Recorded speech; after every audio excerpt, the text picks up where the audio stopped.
Hi, everyone. I am a special ed teacher at 288 for the last 11 years.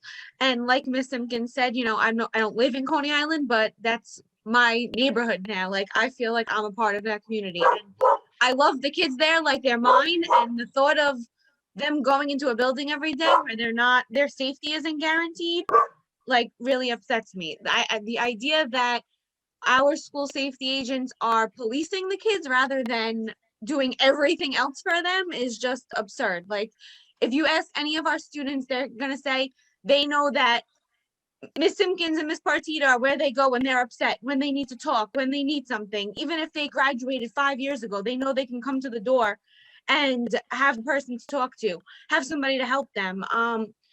Simpkins and I have ran out on a weekend or early in the morning to help families that needed something. So this idea of doing harm rather than just immeasurable good is absurd to me. And our buildings wouldn't be safe. You know, we, I agree. We need more mental health facilities and workers and stuff in the school, but it's not an either or. It makes no sense, the idea that one would have to go to have the other. Parents that come into the building, they know school safety is the first place they go that they're comfortable to go to. Sometimes parents don't want to talk to the administration. They don't want to talk to a teacher when they're mad. They feel comfortable talking to our school safety agents, and taking that away is just going to take away such a central part of the school. And like, people hear things about our community and think the schools are unsafe. Like, our school is not unsafe because they're there.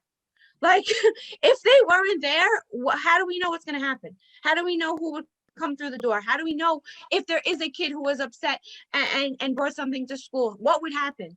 So it's just the idea of taking that away and ruining something good and that makes our school a home and a family is just wild to me.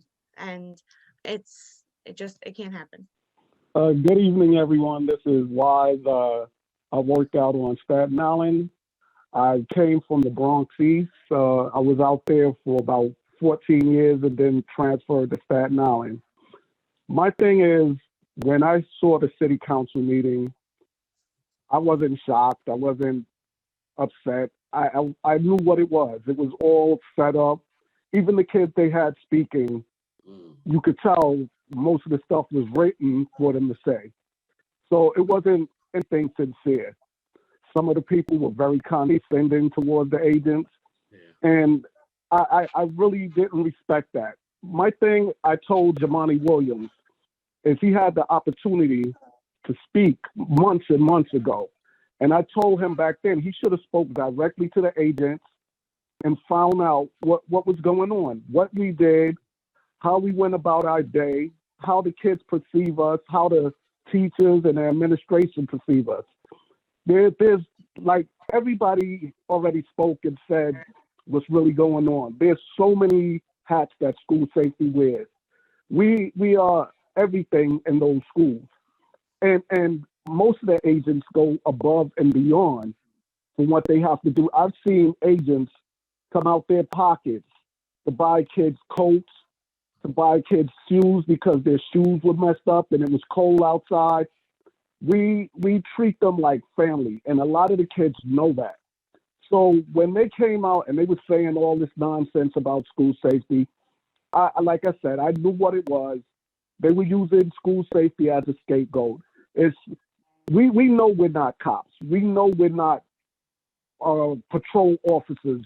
We're school safety. We're from the hood. We're about the hood. That's what it is. Most of us live in the hood, in the community with the kids. So that's how we get down. And when you come to me and you tell me as a black man that, oh, I want to lock up a bunch of black kids, I'm like, you're insane. I have 5 kids. All 5 went through the public school system. They're all doing good. And I want that for everyone else's kids. So why would I try everything to keep the kids out of trouble. So, like I said, we know what the fight is. We know what we have to do. And like you said, we're going to keep doing it. And I'm going to make this short and sweet. But I told you this story, and I just want everybody else to know. I told you when I worked in Port Richmond, out on Staten Island. It was a big fight. And we knew kids had weapons out there. And one of my agents, he was in the mix. He was breaking it up. This agent slipped and fell. The kid that was fighting stopped fighting, went, picked up that agent, gave her her hat, said sorry to her. Now he went back and finished fighting. He was getting it in. But the respect that the kids have for the school safety agents, that said it all right there. For a person to stop fighting and all that anger and apologize, that says a lot. So the kids know who really care for them and who's down for them. And like I said, we're going to keep fighting because we won't be played and we won't be scapegoat. So that's it. Yeah, I just have to get to the unmute button. Hi, I'm the PTA president at PS 288. Without the safety agents, I don't think I would have known that I was in labor. I remember going to my daughter's school when she was in 2nd grade, and I was going through pain, and it took the security guard to push me to go to the hospital for me to understand that I was in labor. They wouldn't let me leave the building. So I could only imagine me heading to the hospital on the way and still in labor and probably would have gave birth in the street. So my thing with the safety officers to be taken out of the building, that is like hindering us from some of the health issues that we do have and some knowledges that we don't have as parents when we're just beginning or we're having our 2nd child or 1st child. We're coming in the building, they're the first person who sees us. They could tell from the look on our face or the attitude we do have walking in that building, how to approach us, how to help us.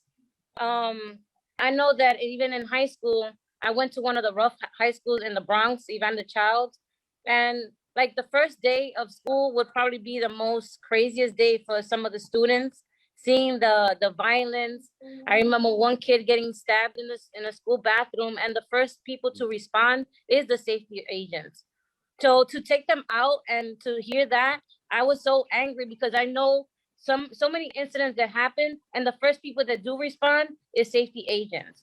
And to come into 288, if it wasn't for Miss Simpkins and her partner, I don't think I would have ever felt like 288 was my home. They have welcomed me, and anytime I felt upset or I'm an emotional human being, so once I see their face, I know I don't have to be sad or anything, because I could just go to them and talk to them about anything that I have an issue with. I can't go to staff to talk to them about certain things. I can't go to the school psychologist to help me with certain situation, which I didn't even know my school had a school psychologist until the other day when Ms. Simpkins let me know that we had certain staff members in the school. So I think that's about it. I just think that they're like the most important people to see when you first walk in the building, and to take them out, it would probably be like a missing piece in the 288.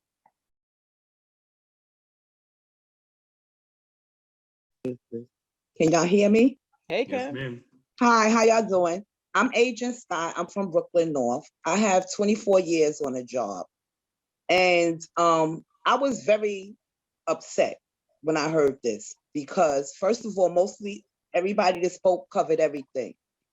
But when I took on this job, I lived in East New York. Then I moved, I had to commute. So I always came to work early, to sit down at my desk, have my coffee. But before I get to work, there's a little child standing outside because their mother or father had to go to work. So my job is to bring that child inside of the building. And I had to do what I had to do because I could not leave that child outside. And that was a public school. There was many times that kids walk into a building and they're with their mother or father and they're crying because the mother forgot they snack. So what does the agent do? They go buy that snack.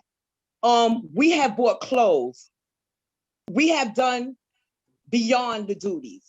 Getting phone calls from parents in the middle of the night, getting out your bed, going to the precinct. And after a while, I went into a junior high school in Bushwick where there was 5 or more agents. I worked by myself, so I had to work with other agents. I remember days we're digging in our pockets, taking money out to buy a coat at IS 347, buy a lunch, pay for a trip. And the fact that, excuse me, he portrayed us on all the bad things and nothing ever came out of his mouth of the good things. Out of 24 years, I have never, ever had to pull my handcuffs. So that's telling you something. And I worked in scanning. And in order for you to be in scanning, you cover the majors. So if a child brings a gun to school, you have to secure that whole building. We can't just let that child walk. And he betrayed us in the worst way. Apology, I don't think is just going to be accepted, because out of all the agencies, we are the first ones that see the kids in the morning. Whether the kids is on time or whether the kids is late for school. When we're walking, doing outside patrol, we find that kid sitting in the park. We're the first ones. So I was just like shook by how he said what we do. And he never even been inside a building probably within his last couple of months. Nor does he have a child in the school system. He doesn't have a Right. child in the public school He doesn't system. even have kids. And the schools that he visit probably was a school in Bensonhurst or wherever. Every school is not the same. You got quiet schools. You have schools that kids come in and you used to that child saying, good morning to you. Good morning. And all of a sudden, that child is not speaking to the ages. We automatically know we did nothing wrong. Something is wrong with this child. Something happened on the way to school. Something happened at home. Now we go to speak to this child, and the first thing some of the staff think, come on, they don't even know the child name. Come on, go to class. Before we can even figure out. But you know what? At the end of the day, when we punching out, we find out, you know what? Something happened at home with Cassandra. Now, all of a sudden, we have to step in. Cassandra doesn't want to speak to anybody else. She wants to speak to that agent. So